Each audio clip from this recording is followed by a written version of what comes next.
Hi, everyone, and welcome to another episode of the Amazing Tennis Podcast. Today, again, with us, we have Intuitive Tennis or Nikola Aracic. How do you like to be introduced? Nick. Okay, we have Nick with us. He was here for the first episode, so you guys already know everything about him. I don't have to introduce him again. For you that you don't know, check out my first episode. Today, we're going to do a quick podcast because we've been recording, well, Nikola has been recording the series Emma versus Macy, where he trained both of us. And then we played out the match. So we'll talk about that a little bit.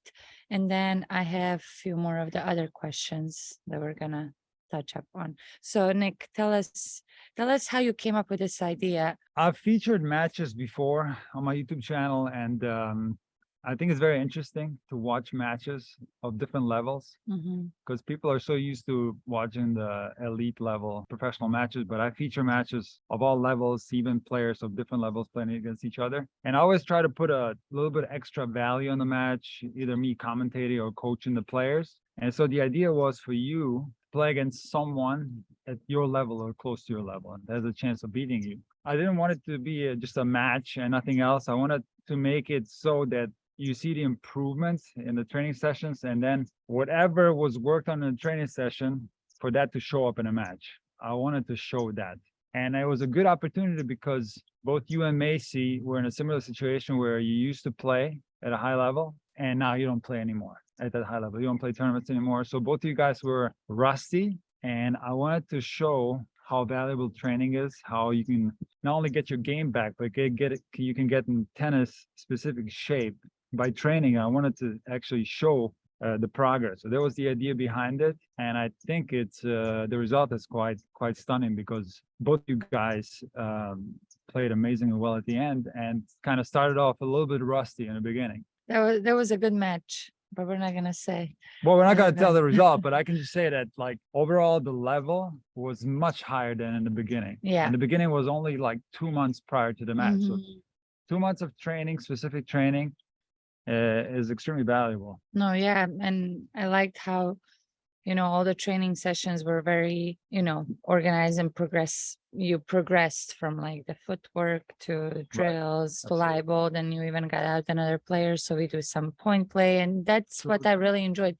I enjoyed when you were coaching me while I was playing points. That was very helpful.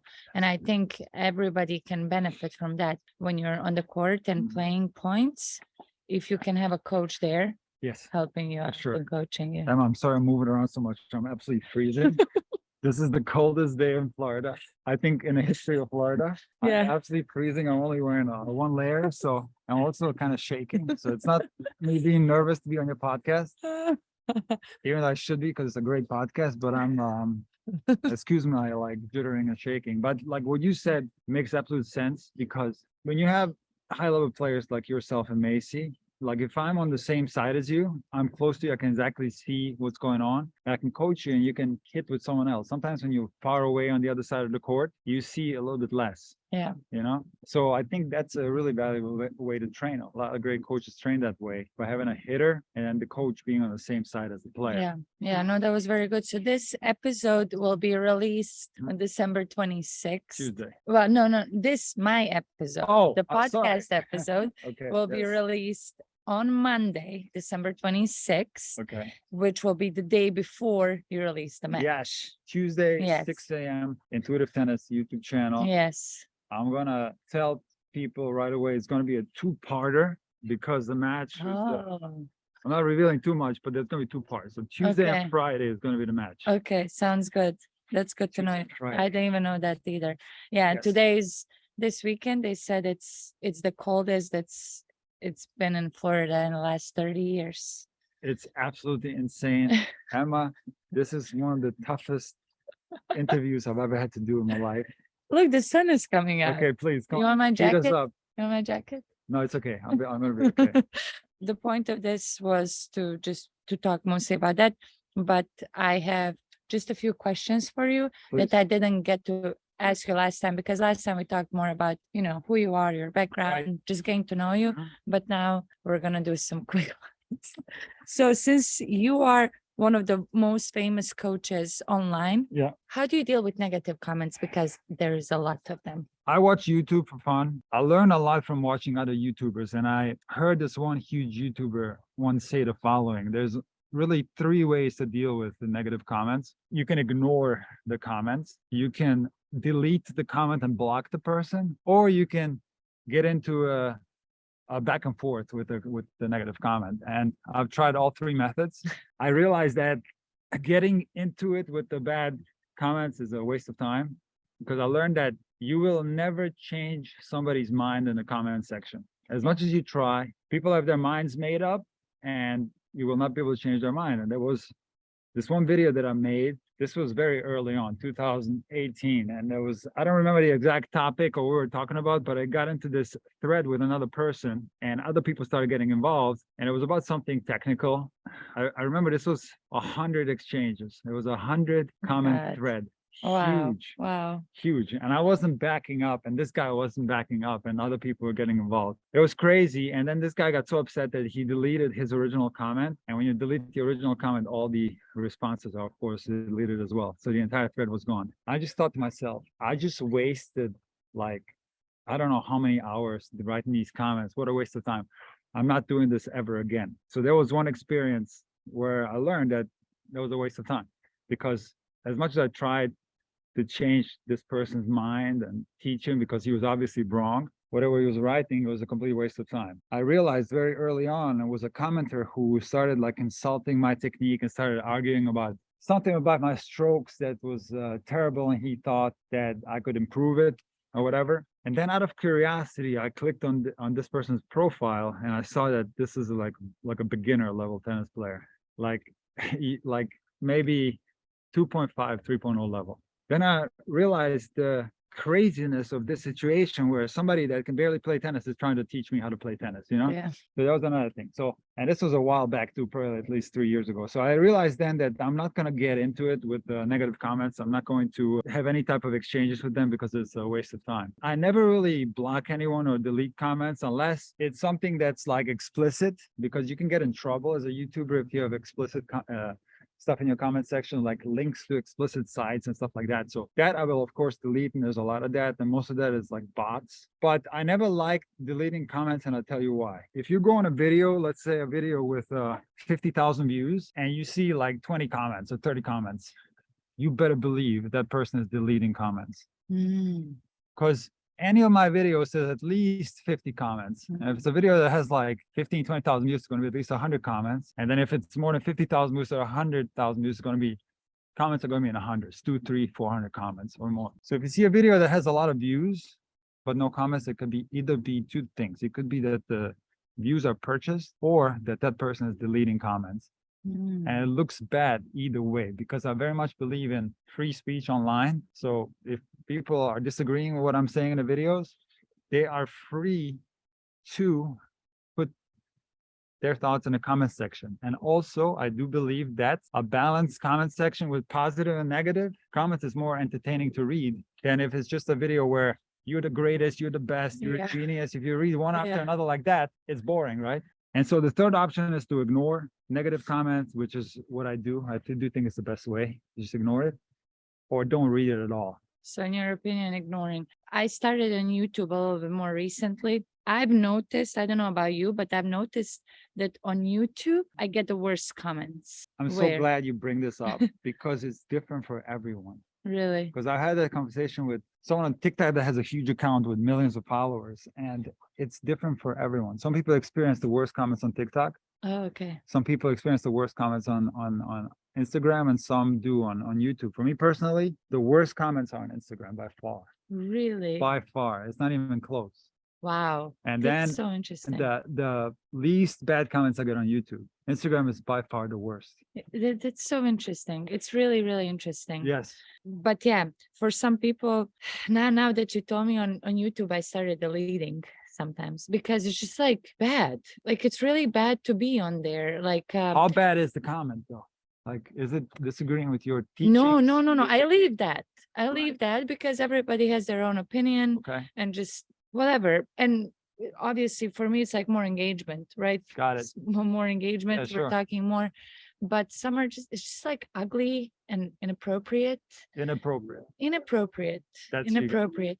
Because you know what's, I'm a female of course. too. And so like if I post something that's showing a little bit of my body, immediately it's like hundreds of comments. It's hard to ignore that because I don't want that to be the I don't want it to be like the main subject because that's not my goal, but it's hard. It's really hard as a female also to just ignore those. Anybody that tells you, like, I've had several videos where I've kind of interacted with the bad comments and I've made videos out of it. And the most common thing that people will tell you in the comment section, if you show bad comments, is like, oh, just ignore the bad comments, Yeah. just ignore it. It's hard to read people talking bad about you on a daily basis. Not so easy. It's easy to say, just ignore that stuff. Don't worry about it. And Yeah. it's not so easy to ignore. Yeah. I mean, of course, the longer you are on social media, the more used to it you get. But anybody that tells you that it doesn't bother them, it bothers them. Of course. Yeah. It Of also depends course. on how many bad comments you get. Exactly. Like Exactly. once in a blue moon or like one a day, Yeah. it's probably not as bad as being bombarded with like inappropriate or bad comments. Yeah.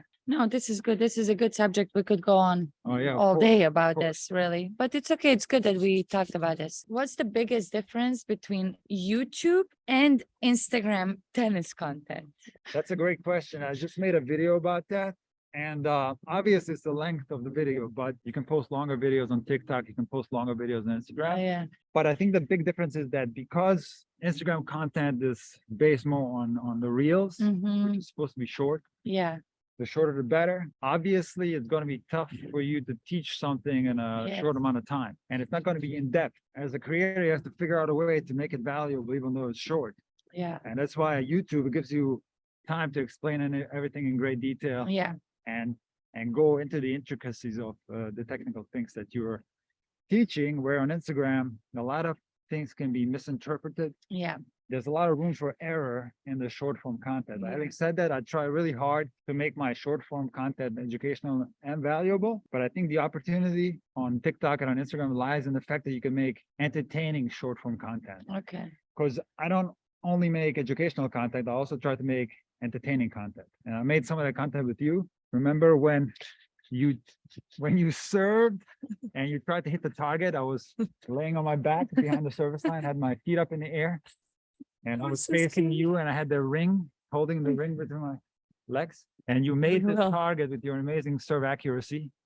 And I was in a very dangerous situation there. You But didn't that's like injure yourself. that's like entertaining content, which I like making. I think that type of content does really well Yeah. on Instagram. So a mix between Yeah. entertainment and education. I think that's where Instagram, TikTok shines. But for really educational stuff, I think YouTube is the best. I agree. That's why I started with YouTube, honestly, because I was mostly on Instagram, right? Right. I have to figure out a way to get someone's attention really fast Yeah. and just like in a few seconds. Uh-huh. But then it would be misinterpreted. Misinterpreted. Another word I can't say. Wait, misunderstood, because people have so many comments. Well, but this, but this, but then. Right. This is why I started YouTube, so I can explain myself Exactly. a little bit more. Exactly. And if somebody's really interested, they're gonna go and they're gonna listen to it, right? So yeah, a good mix of everything is perfect. What does it take to improve as a recreational player versus junior player? Emma, these questions are unbelievable. Where do you come up with these? These are so good. Did people tell you to ask this, or this is yours? This one's yours, right? This is so good. Listen, I made a video and I used the example of the iPhone in this video. Like my daughter is like lightning fast on her iPhone, right? Like she does it with speed that's How old is your daughter? unimaginable. She's 15. Okay. I'm pretty good on the iPhone. I'm fast, but I'm nowhere near like her speed. And my mom is a lot slower than I am. Like she's like going like this, So obviously my daughter was exposed to the iPhone since like she was very young. She was a toddler. So she learned, she had a lot of training, a lot of practice using the iPhone at a young age. And when you learn something at a young age, you learn in a more intuitive way, in a less mechanical way, where you don't even remember how you learned it. Yeah. And I think tennis is very much the same way. When you learn it very young, you learn it in a different way. when you learn tennis as an adult, you learn it in a less intuitive way, in a more mechanical way. And I think therein lies the problem. Yeah. And it's something that's quite frankly going to be tough to make up. The fact that you didn't start playing tennis at a young age, it's going to be something that's going to be impossible to make up. But it doesn't mean that you can't become a great player when you start tennis at an old age. It doesn't mean that you can't make incredible improvements as an adult, but just know that when you start as a kid, you learn differently. You learn in a more intuitive way, in an easier way, in a quicker way, and that shows in the way you play tennis. You can see somebody that has been playing tennis since they were a kid in the way they move on the court, in the way they play. You can also see somebody that learned tennis as an adult in the way they move, in the way they play. Look, a lot of people ask me often in my email, in my DM, Nick, is it too late for me to play in college? Is it too late for me to turn pro? And I always tell them, look, you're asking the wrong question. You got to go step by step. You have to have gradual goal setting where you go from one goal to the next. Don't look too far ahead. And when it comes to the adult recreational level, I tell people the same thing. You have to build your game piece by piece, step by step, and you go from one level to the next. You mentioned repetition is key. So what would be, because another day I had a lesson and one of the guys asked me, he's like 35, he started late, around 30. Okay. He can hit the ball, but he has a lot of things to work on, right? And he wants to play more. He's like, what's ideal? How much should I play a week? That's what he asked me. Well, ideally, you want to play as much as possible. I think the more you play, the more reps you're going to get. But unfortunately, there are some recreational players who will train a lot, play a lot, and further ingrain their bad habits. Yeah. So while playing a lot might get you in better shape, it might improve your stamina, or might actually improve your game in a way where you become more consistent, you get better at the way you play.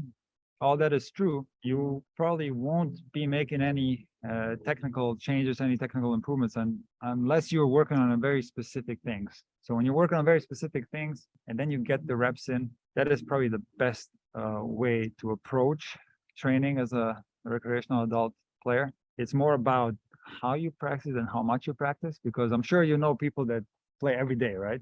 Like they play at a league, they're playing a ladder, and they're out on the courts every day, but they don't get better.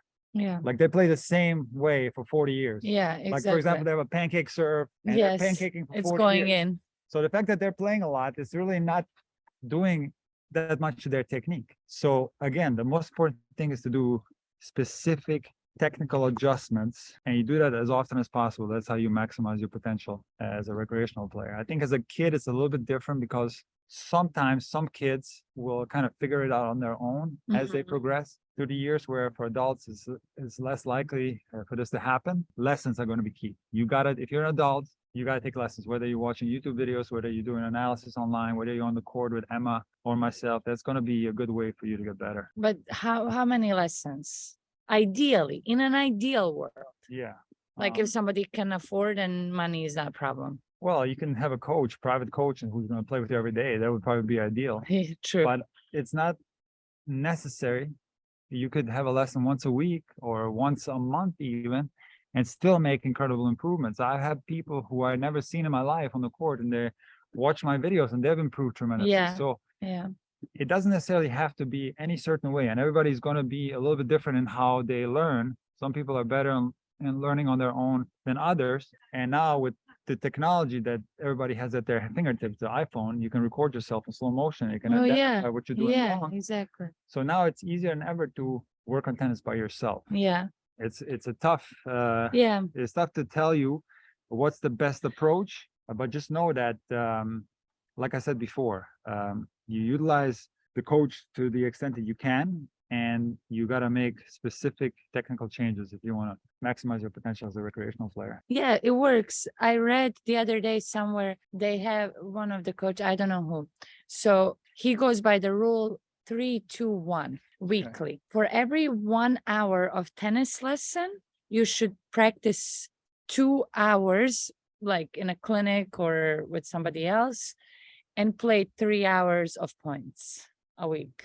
Look, that's actually a good thing, but it's too broad, it's too general. Exactly. I mean, it's something to follow, maybe. Exactly. I'm gonna tell you one problem. If you, let's say you're working on a kick serve, okay, and you don't have a kick serve, do a kick serve lesson with your coach. But now you're on the rest of the week, you have matches lined up, and now you tell yourself, okay, I'm gonna work on my kick serve In a match, that's going to be tough to do because you're going to be double faulting and you're going to have a miserable time. So you're likely going to go back to your old serve. Yeah. And now when you play matches, you're ingraining the old muscle memory. Yeah. So if you're making some kind of big technical change, it's wise to maybe lay off for matches for a while. I don't want anybody to misinterpret thinking that matches are bad. Matches are crucial. You have to play matches in order to maximize your potential as a tennis player. Matches are the ultimate thing that tennis is all about. But just know that making technical changes is something that's very tricky. And you have to be careful. Okay, I'm gonna ask you right now 10 quick questions, and you have Okay. to ask them in less than 5 seconds. No problem. ATP and WTA player now and the previous. Best forehand. Djokovic and Swiatek. Best two-handed backhand. Djokovic and Raducanu. Best one-handed backhand. Gasquet and I don't know who has a one-handed backhand. Helen, Justin Oh, Helen. but back in the day. Yeah, Oh, any okay, player. yeah, I would definitely say Justine Henin. Okay. Yeah, for sure. Backhand slice. Wait, no, I said Gasquet, but I You could have said past players. Yes. I changed it to Federer, and Federer Okay. and Justine. Okay. Yeah, sorry. Backhand slice. Steve Johnson and Hans Jabeur. Serve. John Isner and Karolina Pliskova. Actually, changed that. Do Serena Williams. Return of serve. Djokovic and Sharapova. Volley. Rafter and Navratilova. Movement. Djokovic, Steffi Graf. Fighter. Nadal and Swiatek. Best hands. Federer and Hingis. So you said Djokovic a lot. Yeah, It was like Djokovic. Really, you think Djokovic has the best forehand? yeah, I do think so. It's not the most powerful forehand. It's not the forehand that produces the most winners. Okay. Because I'm judging the forehands at the hyper elite level, the greatest forehands in the history of Okay. the game, which are obviously the big three. Nadal, Federer, and Djokovic have the best forehands. Now, if you want to add like Alcaraz, his forehand is incredible too. If you want to add players from the past like Fernando Gonzalez, in my opinion, the best three forehands in the history of the game are Djokovic, Nadal, and Federer. And if you compare Djokovic's forehand to Nadal and Federer, again, at that elite level, I feel like Djokovic's forehand is the one that's least likely to break down in pressure Mm. situations. I feel like sometimes Federer will shank a forehand here and there. I feel sometimes Nadal will leave his forehand short. I feel that Djokovic's forehand is the most reliable one. It might not be as lethal, as aggressive as Nadal and Federer, but I feel like it's more consistent. You see, I'm surprised that you didn't mention any of the newer, younger generation. You know, like Alcaraz, Ruud. I Fred. think Holger Rune's forehand is like a Yeah. monster forehand, but I think we have to wait and see like Yeah. how consistent these guys are. But obviously, like all the youngsters have amazing forehands now. Yeah. But you know, having said this about the big three's forehand, I do feel there are technical reasons why this is the case, or why I believe that this is the case. I'm not going to say issues because they're not issues, but technical characteristics that make Djokovic's forehand less likely to break down compared to Federer and Nadal. I feel like Djokovic's forehand is more consistent. Okay. That's all. Can you tell me 2 or 3 characteristics on Djokovic's forehand that separate him from the others? Okay, this is kind of a complex answer, but I let's just say Djokovic It's simple. has the tendency, he can flatten his forehand out too if he wants to. He can hit very hard and Yeah. long and strong when he wants to. He can flatten the forehand out. But when he hits it with spin, I feel like there's a similar amount of spin between him and Federer. Nadal, of course, has the most spin, even though I've seen things where Federer's spin was measured similar to Nadal's as well. When you look at Federer, when he strikes his forehand at his worst, when you look at Nadal, when he strikes his forehand at his worst, I feel the fact that they are completely extended at the moment of contact gives them less area to make adjustments. I feel like because Djokovic has a slight bending in his elbow at the moment of contact, I think it's a little bit easier for him to make adjustments if there's a bad bounce, if there's some kind of change to the ball, because I feel that both Nadal and Federer are locked in at the moment of contact. And so because they have incredible footwork, maybe 2 of the best movers in the history of the game, in addition to Djokovic, they rarely have issues on the forehand, but they do sometimes. Like every now and then, Federer will frame some. Every now and then, Nadal will leave some short and also frame some and hit some long. Again, this is also connected to their mental state at the time. So I'm not going to like put it all down to the technique, but I feel like Djokovic rarely has these little ups and downs on the forehand. I feel like the forehand is always going in, Yeah. always Yeah. going in. And when he wants to, he can Yeah. flatten it out and go hard because Yeah. I feel like technically it's a more simple movement. I feel like the movement of Federer and Nadal is more complex, it's more difficult. And when something is more complex, it can break down sometimes. What is the one thing, if you have to just pick up one thing that separates the top three, Djokovic, Nadal, and Federer? Why were they able to stay up there for so long? There are 10 things that you need in order to play tennis at a high level. And to answer your questions in the quickest possible way, every player has those 10 things. You have these 10 things, but Djokovic, Nadal, and Federer are the best in the world at all these 10 things. Okay. Whereas some other players might be the best in the world at 7 out of the 10, or 8 out of the 10, or 9 out of the 10. They are the best at all 10 out these of 10. 10. What these 10 things are, you'll have to check out my video. Biggest tennis secret. What do you think? How long is Carlos Alcaraz going to stay number one? And how crazy it is that he's the youngest player to ever reach number one? Look, I haven't studied the rankings, but I think Djokovic is going to become number one probably after the Australian Open. So that was my next question. Yeah. Do you think he will make history now that he's allowed to play Australian Open? Yeah. Next year is Yeah. his year. Yeah, He's going to surpass. I did a Q&A on Instagram, and they asked me, like, how many Grand Slams do you think Nadal and Djokovic are going to win in 2023? I think it's going to be 4. I'll be Okay. honest with you. I think Djokovic is going to go through Australian Open, Wimbledon, US Open, and he might even possibly win the French. I think he's got a good chance to win the Grand Slam. Yeah, I do I think so. agree. I agree. Last question. Will you ever play pickleball? I played pickleball. You and No. I should play. Okay, Do you want to make Yeah. a video? let's do it. I love making pickleball videos. Okay, so what do you think about pickleball? Listen, I made tons of pickleball videos, and some of them have done really well. And I actually like pickleball. Okay, I think it's fun. I had a blast when I played it. yeah. I have a big wingspan. I feel like nobody can pass me at the net. So I like playing pickleball. The one thing I don't like is when I see public tennis courts being converted to Yeah. pickleball. Yeah. I don't like when they draw lines on the tennis court and then the pickleball players will put the net down and now the net is hanging above. Yeah. Nobody can put it back up. Yeah. That is really something that's frustrating for a lot of tennis fans, but I got nothing against pickleball. I actually think it's a lot of fun. Good, good. I just wanted to. We should do definitely that. play. Let's play. Let's play. think- Next video is gonna be. You're Pick- gonna beat me. I doubt it. I like it. I like tried it. it? Yeah, I played 3 times. You have a racket? Yeah, paddle. Paddle, sorry. I bought mine at Walmart. It was like $20. I think I need to upgrade my Yeah, it pickleball. makes a difference when you play with a good one and a Yes. bad one. Thank you so much for being with us today. So don't forget that on the 27th, which is Tuesday, and the 30th, which is Friday, Macy versus Emma, 2-part video is coming out of the match, how the match went. Don't miss that. And thank you for watching. Thank you for supporting this podcast. And please follow Nick Intuitive Tennis on all the platforms. Thank you so much. And Thank you. thanks. Thank you, Emma. I'm glad you I didn't appreciate it. freeze. Oh my God, Thank your you. hands are so You see how cold they are? Yes. Yes. Thank you for listening. If you enjoyed this episode and you'd like to help support the podcast, please share it with others, post about it on social media, or leave a rating and a review. To catch all the latest from me, you can follow me on Instagram, YouTube, Facebook, and TikTok at Tennis with Emma. Thanks again, and I'll see you next time.